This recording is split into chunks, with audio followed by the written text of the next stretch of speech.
que eu fiz um bom trabalho? Após 25 anos no poder, parece que o reinado de terror do presidente Vladimir Putin está chegando ao fim. Temos ouvido rumores de um golpe desde que Putin lançou sua invasão sem sentido. Depois, vimos um comboio de mercenários do Wagner indo em direção a Moscou para cuidar de Putin. Eles foram aplaudidos e recebidos por russos que estavam alinhados à beira da estrada para ver a história acontecer diante de seus olhos. Mas Putin sobreviveu. Isso aconteceu por um motivo, e apenas um motivo. Apenas líderes dentro de Moscou o apoiaram. Mas parece que esse apoio agora está diminuindo. Veja, 12 políticos russos. 12 senadores na Rússia acabaram de fazer algo que mostra que eles não têm medo de cair de um prédio em Moscou. Eles enviaram uma carta assinada para Putin, avisando-o de que, se ele não acabar com esta guerra, a Rússia vai colapsar. O motivo do aviso deles era simples. Segundo a carta, há 10 sinais econômicos de alerta na Rússia, todos ligados às sanções. É por isso que eles estão pedindo para Putin aceitar a proposta de paz dos Estados Unidos da América e, em troca, solicitaram o alívio das sanções. A propósito, se alguém estiver procurando emprego, 12 novas vagas foram abertas no Kremlin. De qualquer forma, vou falar sobre os 10 alertas econômicos citados na carta em instantes. Antes disso, quero mostrar rapidamente para vocês este trecho do General Kalongs explicando por que a Rússia está perdendo. E o motivo pelo qual quero mostrar esse trecho para vocês é porque está viralizando na Rússia. Então, vamos ouvir. Se Putin acha que a Rússia está vencendo, a definição de vitória dele e a minha são absolutamente duas coisas diferentes. Se ele estivesse vencendo, ele estaria em Kiev. Se ele estivesse vencendo, ele estaria a oeste do rio de Dnieper. Se ele estivesse vencendo, ele estaria em Odessa. Se ele estivesse vencendo, ele teria mudado o governo deles. A Rússia, na verdade, ele está perdendo essa guerra. Agora, eles podem fazer movimentos e dizer, bem, eles estão avançando na região de Donbass, na mesa.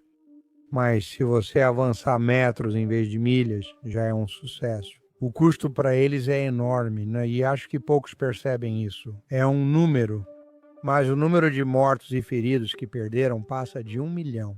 Eles deixaram o Afeganistão após perderem 18 mil. Nós saímos do Vietnã após perdermos 65 mil. Eles perderam mais de 1 milhão entre mortos e feridos, números comparáveis à Segunda Guerra Mundial. Eles estão atordoados com a perda. E isso aconteceu com as unidades de linha de frente deles, aquelas que vieram tentar tomar Kiev há pouco mais de 4 anos. Essas unidades de linha de frente desapareceram. Eles já enfrentaram segunda, terceira ou até quarta troca de comandante de guerra. Eles estão retirando tanques de museus e do desuso. Na linha de frente, eles não fazem grandes movimentos porque os ucranianos os matariam. E os ucranianos estão lutando bravamente lá. Então, eu acho que os russos estão vencendo. Putin diz isso e eu acho que o Ocidente só precisa reagir e dizer não, você não está. E, na verdade, é uma ótima pergunta porque, na verdade, o presidente Donald Trump me fez essa pergunta no Salão Oval, provavelmente há cerca de 6 semanas.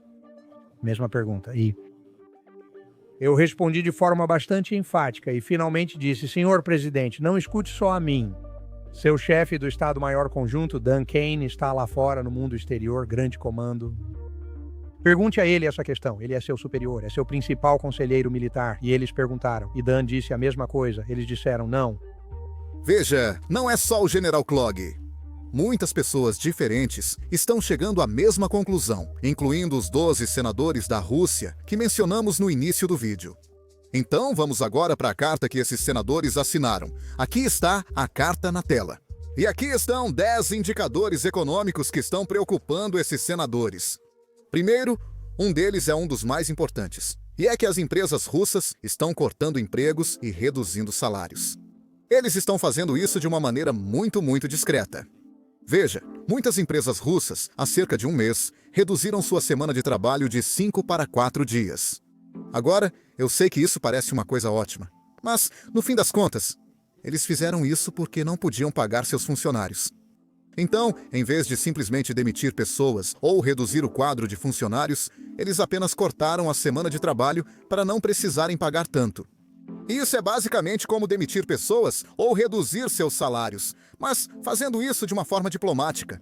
Isso é problemático porque muitas dessas pessoas demitidas estão lidando com a inflação.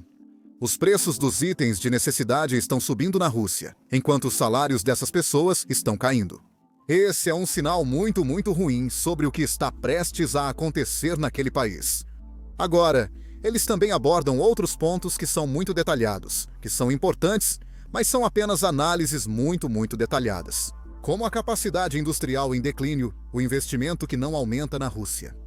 Mas o nono ponto é o importante, que eu quero chamar a atenção de vocês. O nono ponto fala sobre o declínio do crescimento do produto interno bruto. Veja, desde que Putin lançou sua invasão, ele tem se gabado de uma coisa. E essa coisa é que as sanções estrangeiras não estão realmente funcionando na economia russa, porque você pode ver a economia russa crescendo. Aqui vou dizer algo que nunca pensei. Putin está certo. A economia russa estava crescendo, mas é aqui que precisamos olhar de perto como esse crescimento está acontecendo. Isso não acontece porque consumidores russos gastam mais ou empresas investem muito. O produto interno bruto russo está crescendo porque o governo está imprimindo dinheiro e gastando com contratados de defesa e com o pagamento dos soldados. Por isso, o produto interno bruto cresce, mas esse não é um bom modo de sustentá-lo a longo prazo.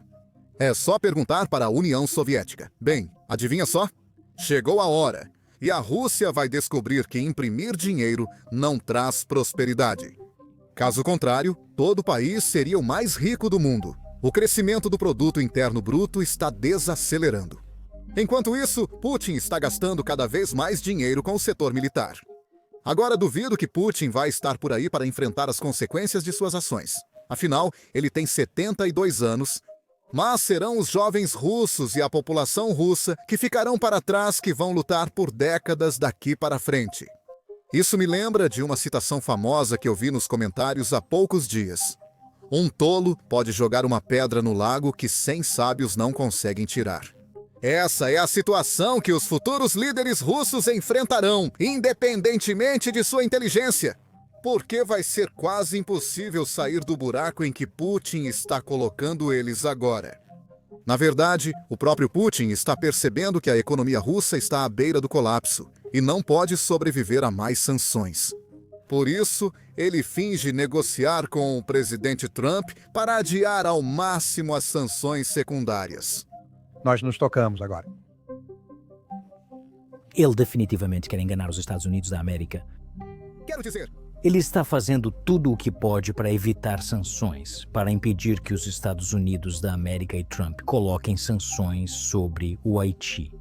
Se você continuar adiando as sanções, se demorar mais, os russos estarão mais preparados. então, o que você faz quando as coisas estão horríveis em casa? Bem, isso é ditador 101.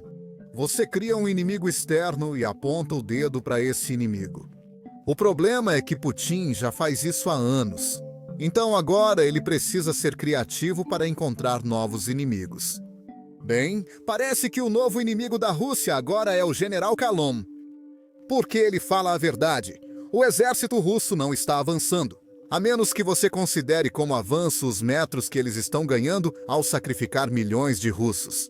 O único problema com essa definição de avanço é que levaria mais de 100 anos para a Rússia conquistar a Ucrânia. Bem, a mídia russa não gostou dessas verdades e agora está indo atrás do General Keith Kellogg. Confira o que eles disseram. É sempre bom ver quando seus inimigos estão totalmente perdendo a cabeça. E o jeito que Kellogg... Aliás, Kellogg, nós tomamos Berlim, não os americanos. O que vocês, americanos, conquistaram nos últimos anos, além das suas fraldas sujas do Afeganistão quando estavam fugindo de lá? Onde? Quando? E quem você já derrotou, Kellogg? Em qual guerra você venceu? Em qual guerra você, Kellogg, lutou? Quando foi isso? Quem você derrotou? Por que guarda tantas medalhas? Por que seu peito tem tantos metais? É por assassinar civis em massa? Por matar muitos civis? Então calhe a boca. Você desconhece guerras modernas e é negligente com os soldados russos. Seu desprezo pelos soldados russos vai contra a posição da administração atual. está completamente diferente da posição atual da administração. Precisamos checar. É preciso verificar em qual base sua filha não se registrou como agente estrangeira, considerando quanto dinheiro ela recebe da Ucrânia. Vamos ver como os soldados russos estão na linha de frente. E só para sermos justos com a Rússia, vamos realmente usar fontes russas. O blogueiro de guerra russo, Igor Grikin, agora admite que a Rússia está perdendo diplomaticamente, economicamente e no campo de batalha. SAPAD 2025 é o último blefe de Putin, o que ele não pode alcançar no campo de batalha. Ele é estranho, falso nos campos de treinamento. A Rússia está atolada no bolsão de Sumy, no nordeste da Ucrânia, admite um importante blogueiro de guerra russo. Os dois principais canais relatam que a situação é difícil devido aos ataques em grande escala de drones da Ucrânia e criticam os comandantes por mentirem. Direção de Sumy. Nem tudo é tão fácil assim. Embora os canais oficiais do departamento sejam obrigados, por ordem dos chefes, a afirmar que a criação da faixa de segurança e da zona de amortecimento está em andamento, a situação segue difícil. A zona de amortecimento precisaria ter dezenas de quilômetros, pois drones inimigos baratos voam essa distância em grande número. Nem tudo pode ser abatido. No mapa acima, a profundidade da inclusão nessa área chega a 14 quilômetros, no melhor dos casos.